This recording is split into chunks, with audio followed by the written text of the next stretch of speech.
యాదాద్రి భువనగిరి జిల్లాలో మత్తు పదార్థాలని పోలీసులు పట్టుకున్నారు. సింథటిక్ డ్రగ్స్ అమ్ముతున్న ముఠా గుట్టు రట్టు చేశారు చౌటుప్పల్ పోలీసులు. వాటి విలువ 7,92,000 వరకు ఉంటుందని డీసీపీ రాజేష్ చంద్ర మీడియా సమావేశంలో తెలిపారు.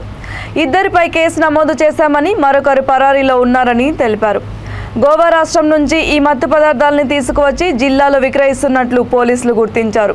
పక్కా సమాచారంతో నిందితులని పట్టుకున్నారని డీసీపీ తెలిపారు.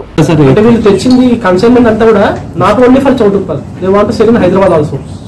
అయితే మనకి ఏంటంటే ఈ అశోక ఇంజనీరింగ్ కాలేజ్ దగ్గర ట్రాప్ లో వాళ్ళు దొరికినారు. మన ఆపరేషన్ లో వాళ్ళు పట్టుకోవడం జరిగింది. But this consignment is not only for Choutuppal, it is for the Hyderabad also.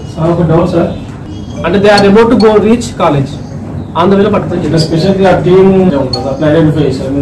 College అనేది అది కాలేజ్ స్టూడెంట్స్ కాదు, అది ఒక మీటింగ్ పాయింట్ పెట్టుకున్నారు వాళ్ళు. అంటే ఒక ల్యాండ్ మార్క్ లాగా అక్కడ మనము దీన్ని ఎక్స్చేంజ్ చేసుకోవాలి, మనీ ఎక్స్చేంజ్ చేసుకోవాలి, డ్రగ్ ఎక్స్చేంజ్ చేసుకోవాలని పెట్టుకున్నారు.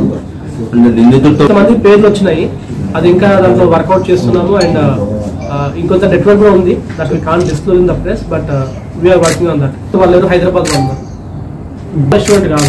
అంటే అతను అశోక ఇంజనీరింగ్ కాలేజ్ పర్సన్ కాదు. అతను ఏంటంటే వాళ్ళు మీటింగ్ పాయింట్ అక్కడ పెట్టుకున్నారు. అంటే డ్రగ్ ఎక్స్చేంజ్ కి వాళ్ళు పెట్టుకున్న ల్యాండ్ మార్క్ ప్లేస్ అక్కడ పెట్టుకున్నారు అంతే. అంటే సూపర్ మ్యాన్ పెట్టుకున్నారు, పోర్టేం కొన్ని వాటికి మియావ్ మియావ్ పెట్టుకున్నారు. సో మనము తర్వాత దీన్ని మళ్ళీ సర్చ్ చేసుకున్న తర్వాత మనకు ఇవి ఇంటర్నేషనల్ గా దీనికి పెట్టిన నేమ్స్ ఏంటంటే ఇవి బ్లూ పనిషర్ అని, లకాసా డెల్ పాపల్. యాక్చువల్గా లకాసా డెల్ పాపల్ కూడా మనకి వచ్చింది కూడా మనీ హిస్టరీ సిరీస్ నుంచి వాళ్ళు పెట్టుకున్న పేరు. దాని స్టైల్, దాని ఆపరేషన్. ఇప్పుడు ఆ బ్లూ పనిషన్ కూడా పైన ఒక పుర్ర బొమ్మ ఉంటుంది, అదొక వాళ్ళు పెట్టుకున్నారు.